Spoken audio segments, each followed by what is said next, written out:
back to the same point.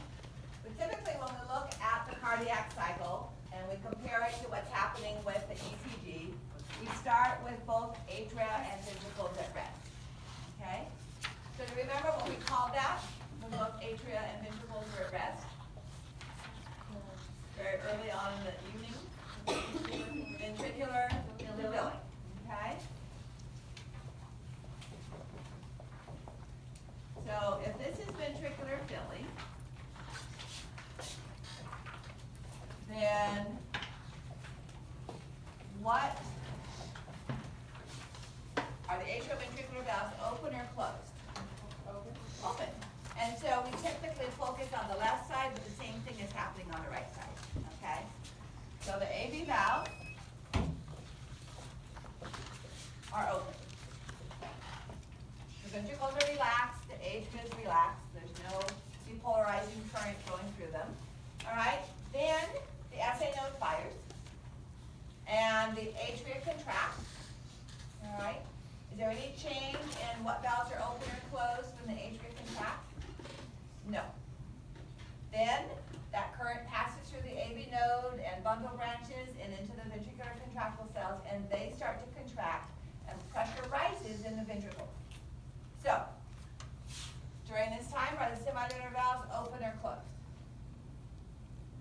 During the Ventricular filling.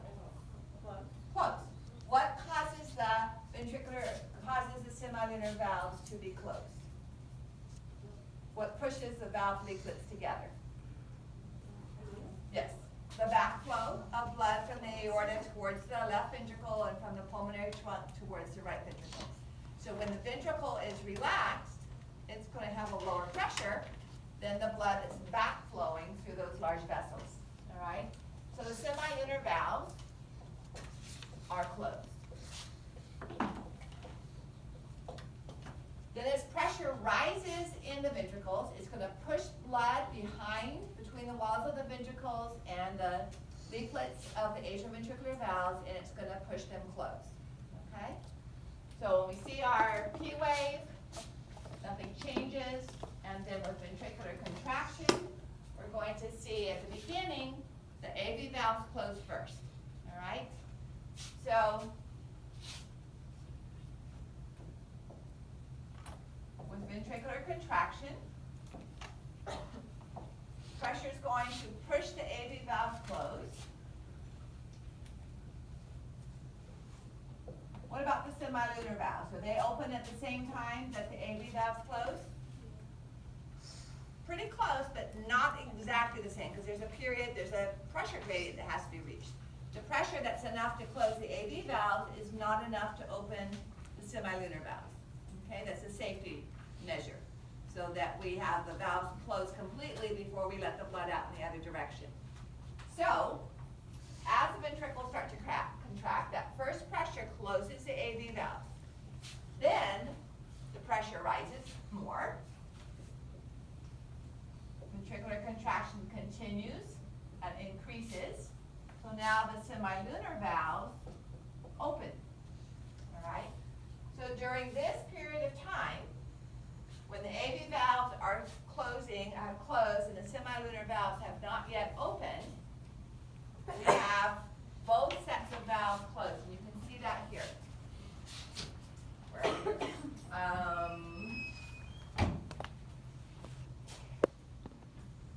Next slide.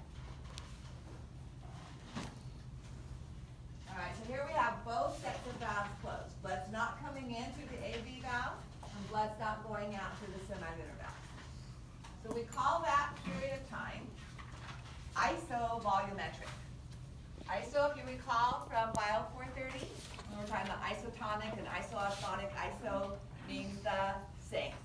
Okay? So in isovolumetric contraction, anytime we use the term isovolumetric, both valves are closed.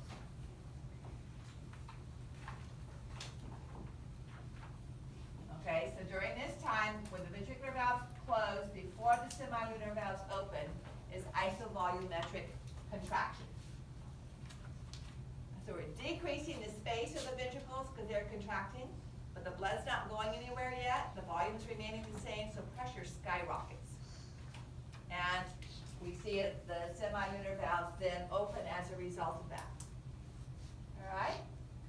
So when the semilunar valves open, what are we going to call that event? What's happening to the blood when the semilunar valves open? Blood's leaving the right and the left ventricles, going into the pulmonary trunk and the aorta. So we have ventricular ejection.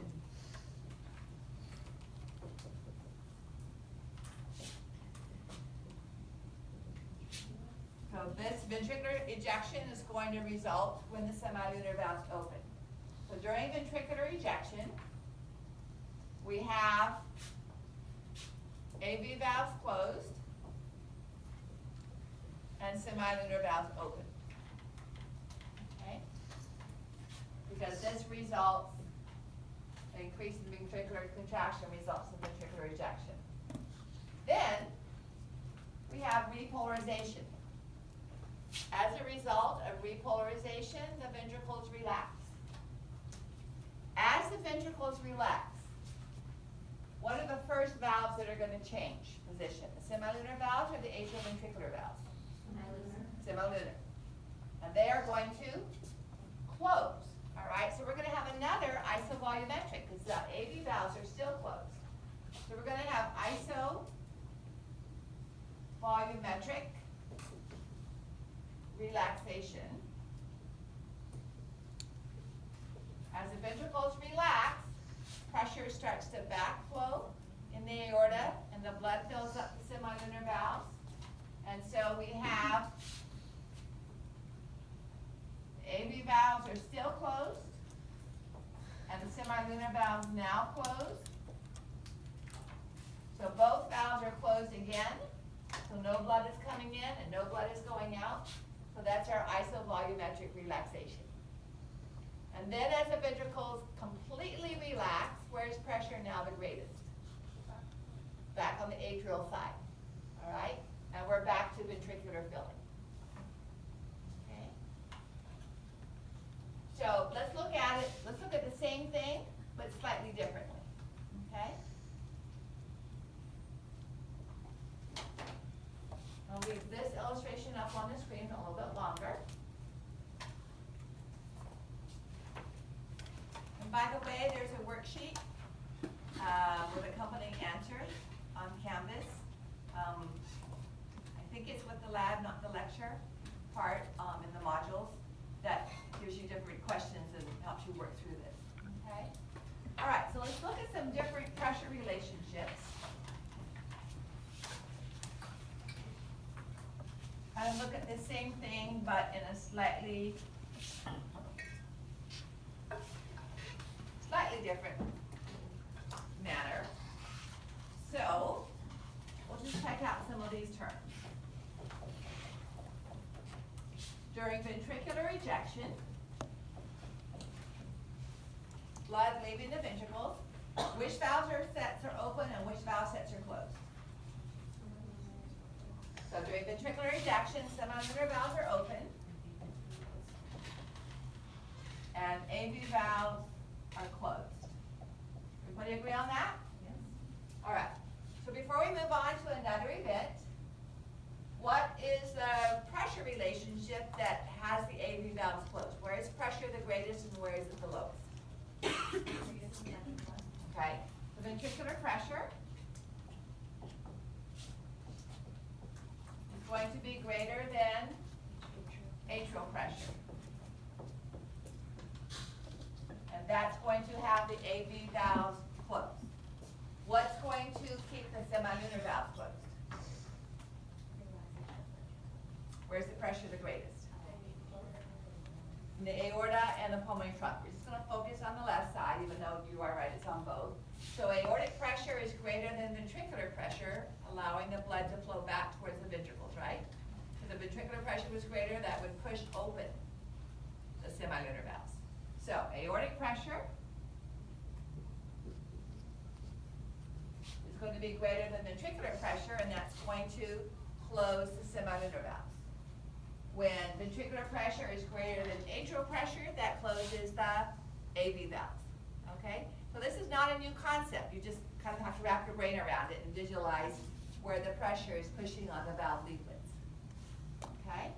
So, what about isovolumetric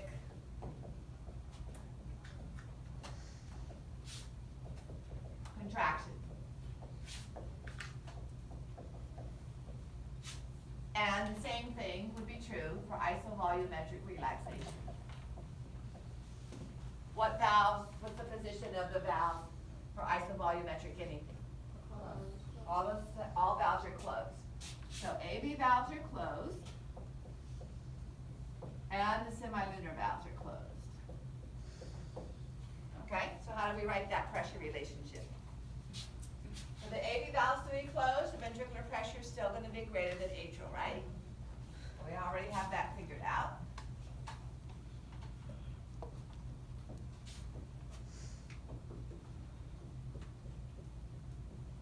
All right, for the semilunar valves to be closed,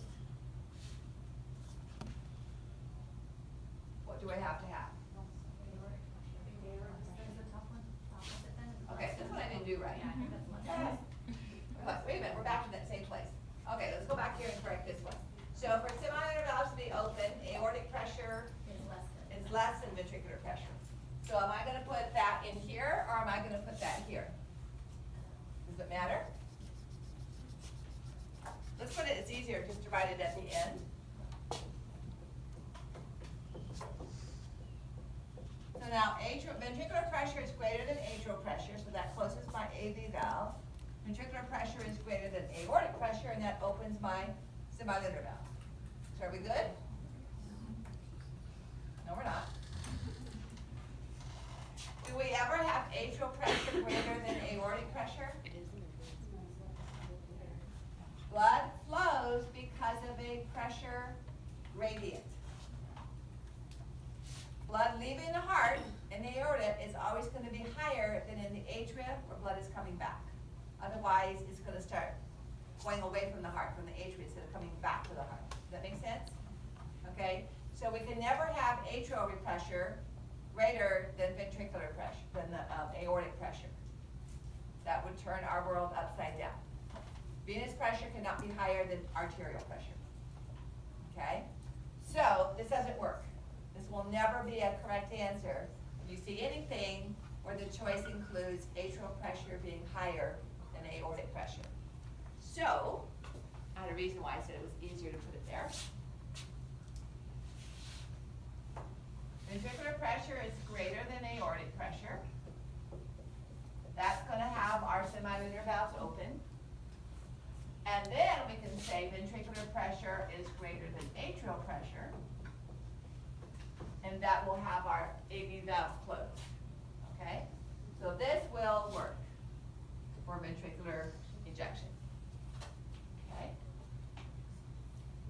Now, ventricular pressure is greater than atrial pressure. I'm going to move this down one.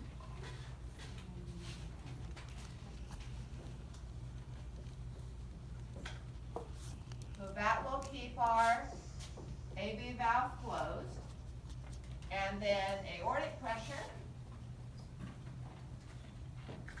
is greater than ventricular pressure, and that will keep our semilunar valves closed.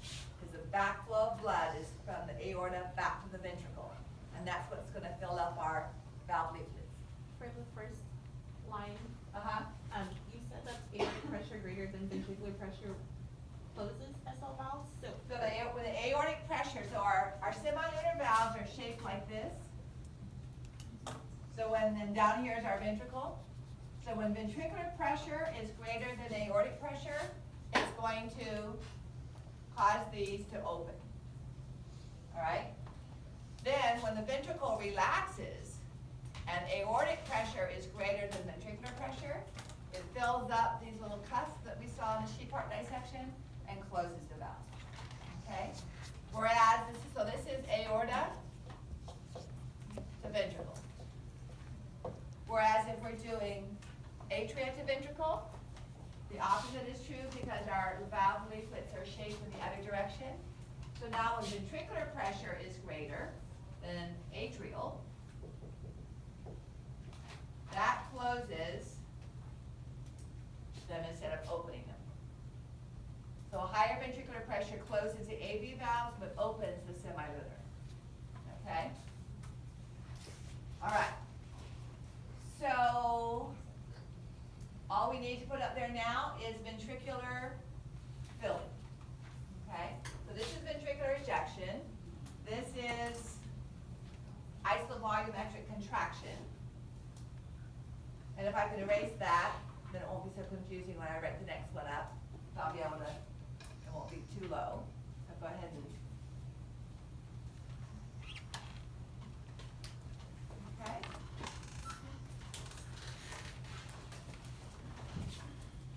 So now let's do ventricular filling. So are either the atria or the ventricles contracting for ventricular filling? No, they're both relaxed.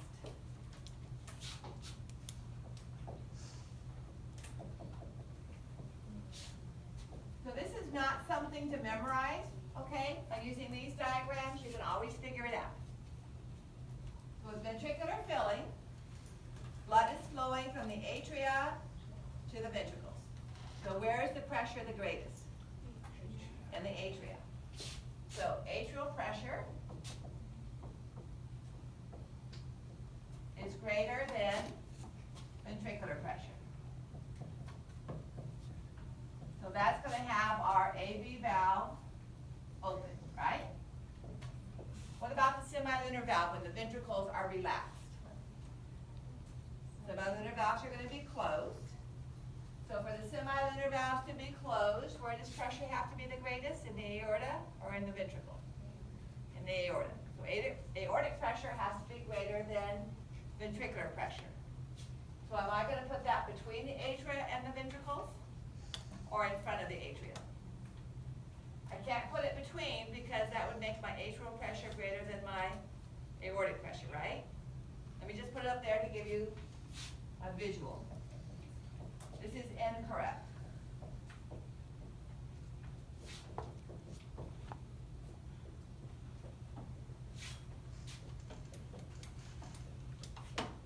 That doesn't exist. Atrial pressure can never be greater than aortic pressure. Okay? Arterial pressure always has to be greater than venous pressure. So the blood coming in the inferior vena cava has to be lower than blood going out the arteries. Okay? So this is wrong. So then the correct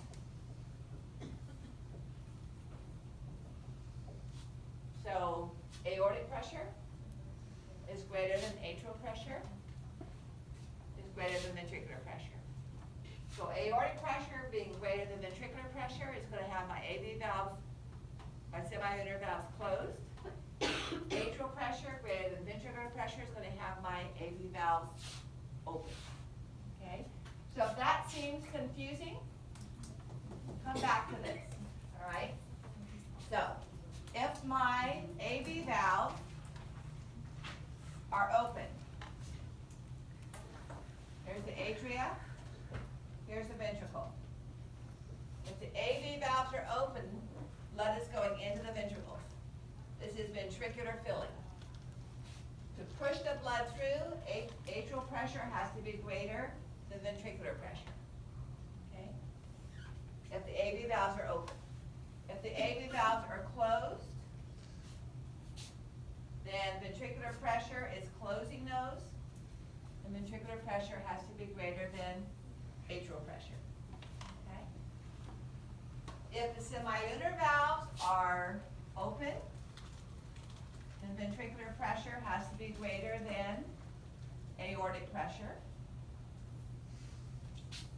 If the semilunar valves are closed, then aortic pressure is greater than ventricular pressure. Okay?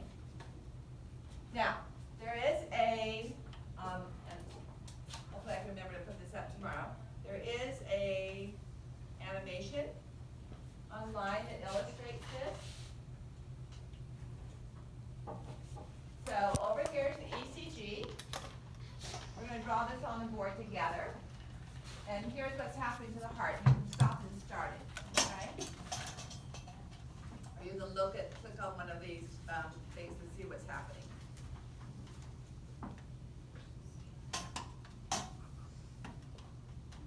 All right, so notice that the atrioventricular valves are closed, and blood is moving from the atria to the ventricles. Semilunar valves, they're open. Semilunar valves are closed. So it says ventricular ejection, ventricular filling, or isovolumetric. Ventricular filling, all right? So if we come over here to our ECG, we're between the T wave and the P wave, which is what I told you is occurring, is ventricular filling. All right, so you can kind of stop it and then see what's going on. If we look up here, and you have this diagram or a similar one in your lecture notes. So the green line is aortic pressure, and we're going to draw it on the board in just a moment. The red line is ventricular pressure, and the yellow line is atrial pressure. All right? So during ventricular filling, aortic pressure is the highest, then atrial pressure, then ventricular pressure. And that's what we drew over here on the board. Okay? There's a big gap between the aortic pressure and atrial and ventricular pressure when the heart is at rest. So it's a little hard to capture this at the right moment, but I'll try. Oh, wrong one.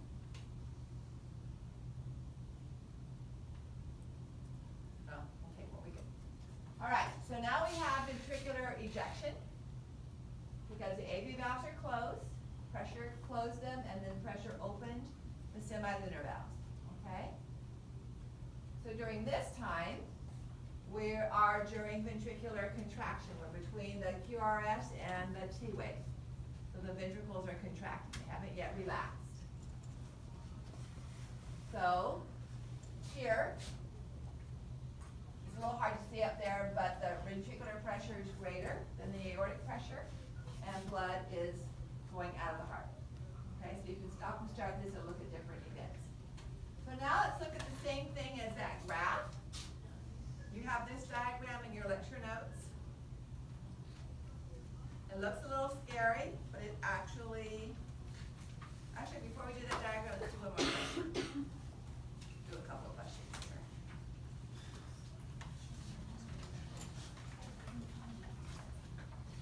So, when atrial pressure is greater than ventricular pressure and greater than aortic pressure, which we already know doesn't happen, right? So which of the following are occurring? So take what you can get. When atrial pressure is greater than ventricular pressure, what would you say is open?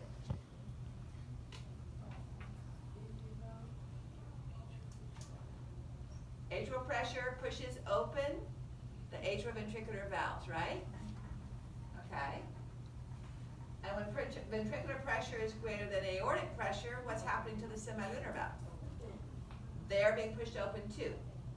That's why this never happens. We never have both valves open at the same time. Okay? So when atrial pressure is greater than ventricular pressure, that's going to push open the AV valve. It's doing this, right? It's pushing open the AV valve. When ventricular pressure is greater than aortic pressure, it's doing this. It's pushing open the semilunar valves. But we never have a period of time in the heart cycle when they're both open, okay? So although you can choose those components, in actuality, in a living person, that's never going to happen in the heart where you have both valve sets open, okay? I put it up there so you could do the exercise and see how you can determine which valves are open, even though that doesn't actually exist, by using those pressure relationships, okay? So for the AV valve, we look at the relationship between the atrium and the ventricular pressure. For the semilunar valves, we look at the relationship between the ventricle and the aorta, because that's what those valves, where those valves are found. Okay, so during the TP interval, So it's still AC. you guys know where the TP interval is? You want to go back to that one? So if we look at our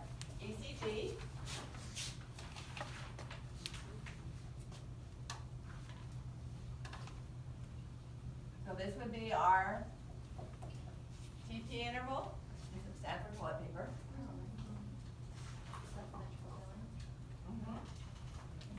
So during the TT interval,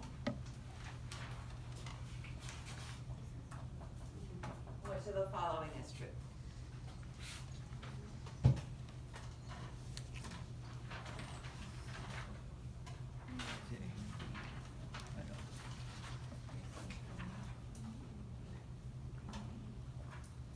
While you're thinking about that, I'm going to put up the 4 events that we can describe the cardiac cycle. Can I erase the board? You guys have that?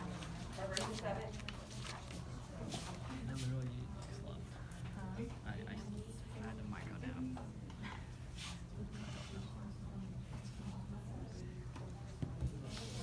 That's all I think. Right? Because it's trying to, the blood's going into but it's going into the, right in the muscles, right? And then it'll be pushed out. Into the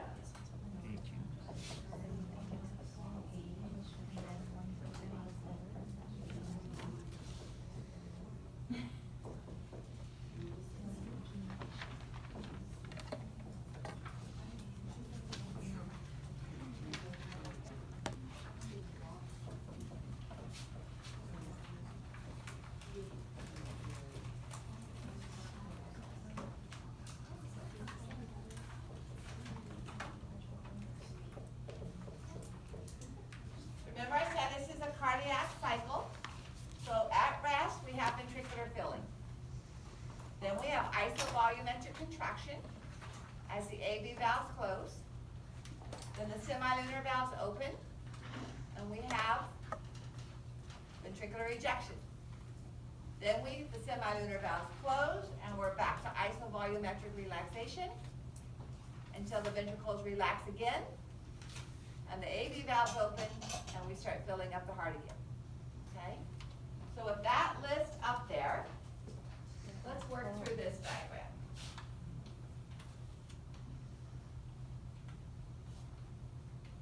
Oh, never mind. Those questions were supposed to be just reviewed because they didn't have numbers on them. So, question 4 was the last one that you actually should have on your Scantron. My bad. So those were just reduced. We have additional questions. So number 5. So 4 should, take out everything off after 4, yeah. Can you go to 4 so I make?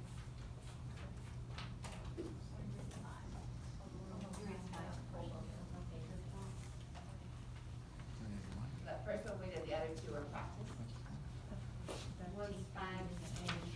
We haven't done 5 yet. So the answer to this one, during the TP interval, which is ventricular filling, the AV valves will be open, the semilunar valves will be closed. Okay? Then, for this one, during isovolumetric contraction, they're all closed. Isovolumetric anything, contraction or relaxation, they're going to be closed. Okay. Now, I want to do this again, but with a diagram. Hopefully it will make a little bit more sense. Ventricular ejection. AV valves are closed because the ventricles are contracting. And we're just past isovolumetric contraction, and now the pressure is high enough to open the semilunar valve. Okay? So now we have, this is a complicated question, but all I'm saying is after isovolumetric relaxation, so as we enter into, this is actually entering into isovolumetric relaxation, so the ventricles start to relax, the semilunar valves close. Okay?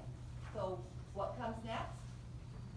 Isovolumetric relaxation. So all the valves are closed again. Let's look at the diagram, okay? Because it's a lot easier to see a picture. And we'll come back to that and you'll recognize. So here's a diagram. You have this in your lecture notes. Up at the top is the ECG. Okay? So that in that animation that I showed you online, you can follow along with the ECG. Here is aorta aortic pressure. The black line is aortic pressure. It changes from 120 at maximum ventricular contraction to a low of 120 just before the ventricle starts to push blood into the aorta. That sounds rather like the average, well, it's actually considered now to be pre-hypertensive, 120 over 80. It used to be considered the average blood pressure. Normal was like, ranged from 90 over 60 to 140 over 90. Right now we're at 120 over 80. But now that's even considered a little high. So they want your blood pressure lower than that. But that used to be for a long time the average normal. We call the period of the heart's contraction. Anybody know what we call that when you're taking blood pressure? The highest value of blood pressure is given what name? Systolic. So that systole means the heart is in systole, the heart is in contraction. All right, so during ventricular ejection, we have systolic blood pressure. And just prior to that, prior to opening, we are in diastolic. So this is the pressure of the arteries, okay? So you can see that pressure in the aorta rises rapidly during ventricular ejection, and then until the next ventricular ejection, it's always falling. Why is blood pressure in the aorta falling? Even though the heart is contracting right here, the pressure in the aorta is still falling a little bit. That's because the blood is moving away from the heart. Remember I said blood flows from through a pressure gradient? So it goes from a high pressure to a low pressure. And the pressure gradient is decreasing, so the blood is moving away from the heart. So just before the valve opens, this is just a little disturbance when the valve opens. Just before the valve opens, the pressure is the lowest. All right? Ventricular pressure changes the most. It goes from being the lowest during ventricular filling to being the highest during ventricular ejection. Right? And atrial pressure doesn't change a lot. It stays low. All right, so let's take a look at this. We've already talked about it, okay? So this is just understanding what we've talked about in a visual way.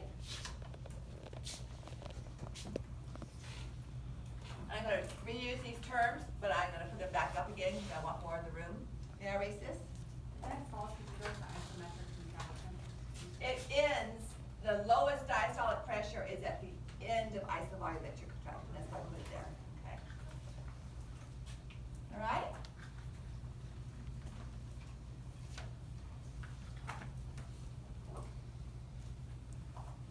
So blue is going to be atrial pressure, and red ventricular pressure, and black aortic pressure, just like you see up there, okay? So we're going to start out with ventricular filling.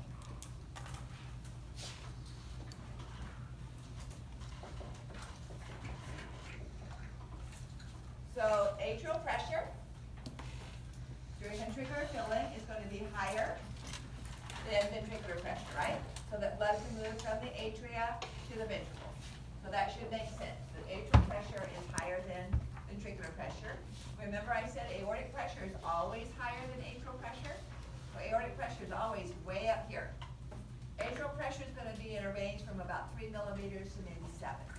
This is a range of 120 to 80. So aortic pressure is always higher than atrial. So ventricular pressure is not much lower, but still lower than atrial pressure. And this allows blood to flow from the atria into the ventricles. Okay?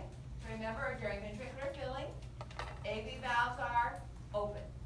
And they are open because atrial pressure is higher than ventricular pressure. So atrial pressure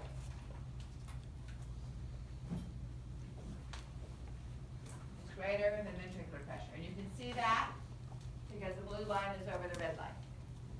Then we get the P wave. And as a result of atrial depolarization, the atria contract. AV valves are still open, so we're just squeezing a little bit more blood into the ventricles. So because the atria are contracting, they have a slight rise in pressure. That's pushing more blood into the ventricles, so they also have a slight rise in pressure. Okay? And then, just almost right after the P wave, we get the QRS wave, as the ventricles start to contract. As the ventricles start to contract, their pressure becomes greater than atrial pressure. As soon as that happens, what valve closes? The atrioventricular valve closes. Its closure is caused by the pressure of the ventricular force pushing on the AV valve leaflets. Okay? So right here, the left AV valve is going to close. Both valves close, but we're looking at the left one. Okay? And it closes because ventricular pressure becomes greater than atrial pressure and pushes that closed. Now, in the meantime, our aortic pressure has gradually been falling as blood is moving away from the aorta. No blood is coming into the aorta because the semilunar valves are closed. Okay? So semilunar valves are closed here. And how do we know they're closed? Because aortic pressure is greater than ventricular pressure. And aortic valves don't open until ventricular pressure becomes greater than aortic. So by this diagram here, you can see that aortic pressure is way higher than ventricular pressure. So the semilunar valves are going to be closed because that pressure is pushing blood into the leaflets and keeping them closed. So now we have semilunar valves are closed. So because ventricles are contracting and there's no place for the blood to go, the ventricular pressure is going to skyrocket very rapidly. While during that time, aortic pressure continues to fall, and ventricular pressure becomes greater than aortic pressure because ventricles are contracting. When the ventricular pressure becomes greater than the aortic pressure, what happens to the semilunar valves? They get pushed open. Okay, the blood, the greater force of the blood in the ventricles pushes those valves open. So at this point in time, semilunar valve open. Everybody with me on that? Because the ventricular pressure increases. Because this is what pushes it open. Exactly right. So here we have a short period of time from when that atrioventricular valves closed until when the semilunar valves open. Well, it's not going anywhere because both sets of valves are closed, right?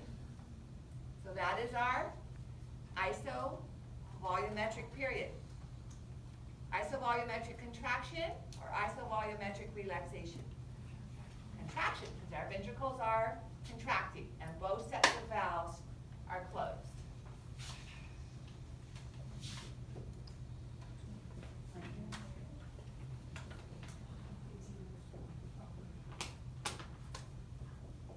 So on Now, yeah, on the graph that we have in our notes, Uh-huh. that would be like between 3 to between 5. here and here. Oh wait, say that again. So here's where the AV valves close. Uh-huh. Here is where the semilunar valves open. So between that period of time, from here to here, both valves are closed. And the ventricles are contracting. So it's isovolumetric. I expanded it a little bit. This is hard to match it up. So this is making it take more time than it really does. But the semilunar valves are already closed here because aortic pressure is higher than ventricular pressure. The ventricular pressure gets higher than atrial. AV valves closed. Semilunar valves have already been closed. So as soon as these valves close, we enter isovolumetric contraction. And that lasts until the ventricle pressure opens the semilunar valves. Okay? Now, as soon as the semilunar valves are opening, blood is going to leave the ventricles and go into the aorta. So aortic ventricular pressure keeps becoming greater, but so does aortic pressure because we're pushing blood into the aorta. But it's still less than the ventricular pressure. Okay? So this is ventricular ejection. We're making the aortic pressure higher by pushing blood into it through the ventricular contraction. So this is going to be ventricular ejection. And this is when we reach the highest pressure in the aorta. But notice what's happening in our ECG. So at that, just shortly after the QRS, or about the time of the QRS, we see ventricular ejection, and that continues to rise. And then remember what happens with the T wave? We have the beginning of ventricular repolarization. So as the heart starts to relax, pressure in the ventricles starts to drop. Pressure in the aorta starts to drop too, but pressure in the ventricles drops faster. Pressure in the aorta starts to drop, but not as fast. This is called the dichrotic notch. There's a little disturbance as the valve closes. So as soon as ventricular pressure, because of the ventricles relaxation, as soon as that pressure drops below aortic, what's the semilunar valve going to do? It's going to close, okay? So now the semilunar valves have closed. Now, down in the atria, the AV valves have been closed this whole time because the ventricular pressure has been greater. So, blood is still flowing back to the heart. So the pressure in the atria starts to get a little bit higher. It doesn't really get a whole lot higher because the atria can stretch. Okay? But blood's coming back to the atria. And this blood keeps coming back into the atria, but it can't go anywhere because the AV valves are closed. So during that time, the ventricular pressure is dropping as the ventricles relax. And then it drops below atrial pressure as they complete relaxation. As soon as it drops below atrial pressure, what's going to happen? AV valves are going to be opened by that higher atrial pressure. Actually, right on the other side of that.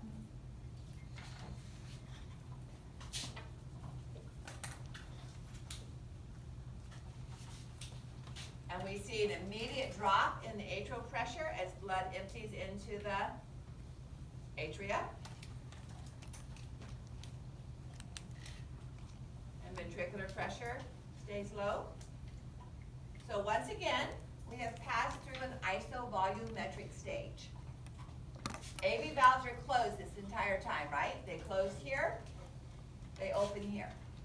Semilunar valves open here, they close here. So once again, we have, wrong color, we have both sets of valves are closed. Semilunar valves close here. Atrioventricular valves open here. So we have another isovolumetric. This time, pressure in the ventricles are dropping. So we have isovolumetric relaxation. Okay. Now, on your lecture exam, you won't have questions about these pressure relationships.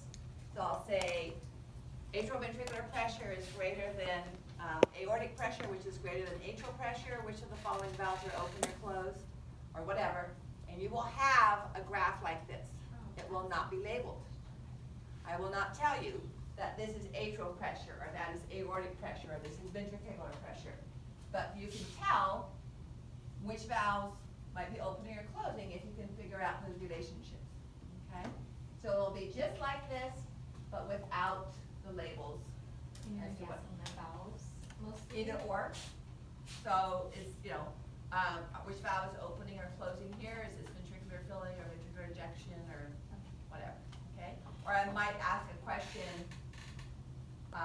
not specifically to that diagram, but you can look at that for answers, okay? All right, so that will be on the exam. Now, we probably do need to relate it to the ECG, but how detailed of a relation? Just know what's open and closed, what's Yeah. happening? Okay. So, I mean, if I say that at the, I will have an ECG diagram on there labeled with the P wave and T wave labeled, you know, with numbers, and say, you know, if the P wave is labeled 1, which of the following is occurring at this event labeled 1? Or it's caused by which of the following? So the atrial contraction caused by atrial depolarization or whatever, okay? Now, before we go on break, I want to draw your attention. Here we have 3 new phrases that we haven't talked about, okay? Concepts, but not the actual terms, or not all the actual terms. This diagram at the very bottom is showing volume. Okay, this is a pressure relationship. Down at the bottom is the volume of blood that's in the ventricle.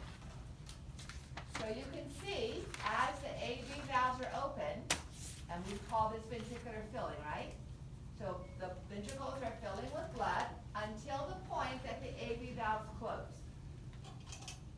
That maximum amount of blood that is in the ventricles is at the end of the period of heart relaxation, because that's what's filling the blood. Is it's relaxating, it's in relaxation, it's low pressure, so blood continues to go to the lowest point of pressure, which is the relaxed ventricles, all right?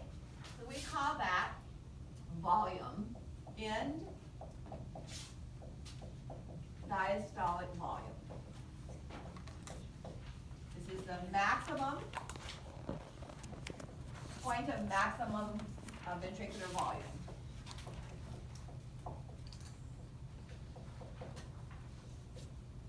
And it's maximum because the valves close and no more blood can come into the ventricles.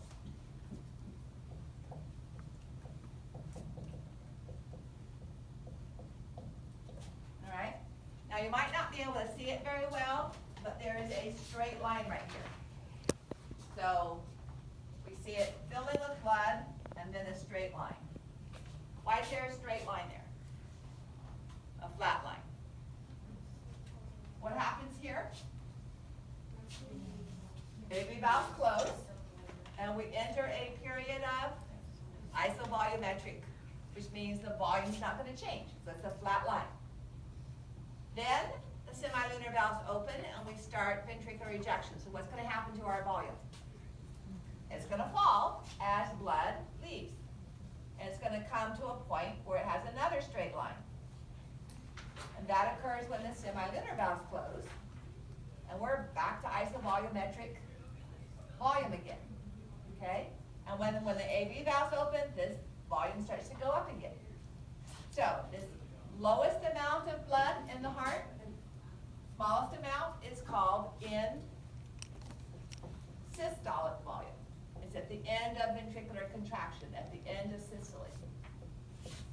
Right? And it's the point of lowest or minimum volume. Now the heart doesn't completely empty of blood. We have a reserve, so if you need to pump more blood to maintain your blood pressure, you can. All right? So the third term, the highest amount of blood in the heart is just before the heart contracts. So as soon as the AV valve closes, at the end of rest, that's our end diastolic volume. Then the ventricle contracts and pumps out blood until the semilunar valves close, and the amount of blood that's left is our end systolic volume. The difference between the two is what that ventricle pumped out with one contraction, right? So the ventricle filled with blood, end diastolic volume. Then the ventricle contracts, one contraction, and the blood that's left is end systolic volume. We call that difference, the volume of one contraction, stroke volume. Okay? So typically, on average, when you're looking at typical heart rate and typical numbers, typical end diastolic volume is 135 mils in one ventricle. Okay? Typical end systolic volume is 65 mils. That's what's left in the heart at the end of ventricular ejection when the semilunar valves close. So what's the difference between 135 and 65? 70. 70 mils mL is the average stroke volume. Okay? Would that be for the left ventricle or the right ventricle? Yes, thank you. Both. Even though the right ventricle is not pumping with as great a force, it has to pump the same volume. Otherwise, we're going to have a different amount coming back than is going out, and we're going to be in trouble, okay? So the right ventricle has to pump out 70 mL to the lung, so 70 mL comes into the left ventricle from the lung. And the left ventricle has to pump out 70 mL to the body, so that 70 mL comes back to the body into the right ventricle. So although the pressures are different, each ventricle has to pump the same volume. Okay? All right. So I'll put that animation up on campus tomorrow. And this is, how should I put it? It's confusing but not difficult. Okay? It's something that you don't have to memorize. It's something that you can think through. So don't be afraid of drawing a diagram of the valves or whatever and kind of, okay, what's the force that's pushing the valve open or pushing the valve closed? Because it's a pressure difference on either side of the valve that's going to open it or close it. Okay? And we've gone through that, so that's why I said this wasn't anything new. It's just looking at it from different points of time can be confusing. If you just slow it down and kind of look at either this image. It also helps to go back and look at these, okay? And you can visually stop it and see which valves are open and which valves are closed as you're practicing with those concepts, okay? All right, let's take another, well, actually, let's see. Question number 5, before we take a break. Well, this is still fresh in your mind, maybe I should do it when you come back. You have to think about it again. So which of the following, without looking at the numbers, even if you probably already have, I always think that systolic pressure is higher, so it should have a bigger volume. But you have to remember that diastolic is at the end of rest, and systolic is at the end of contraction. Okay? So what is the period of time that the heart's going to have the greatest volume? After it's done resting, or after it's done working? Because it's resting and filling with blood, and then it's working and ejecting the blood. Okay? So if you think of diastole as ventricular filling, and systole as ventricular ejection, then it's easier to remember that we have our greatest volume in diastolic volume is a higher value than in systolic volume. Okay? All right, let's take another 10-minute break, and then we'll have about maybe 30 minutes. But I want you to get your brains breakfast.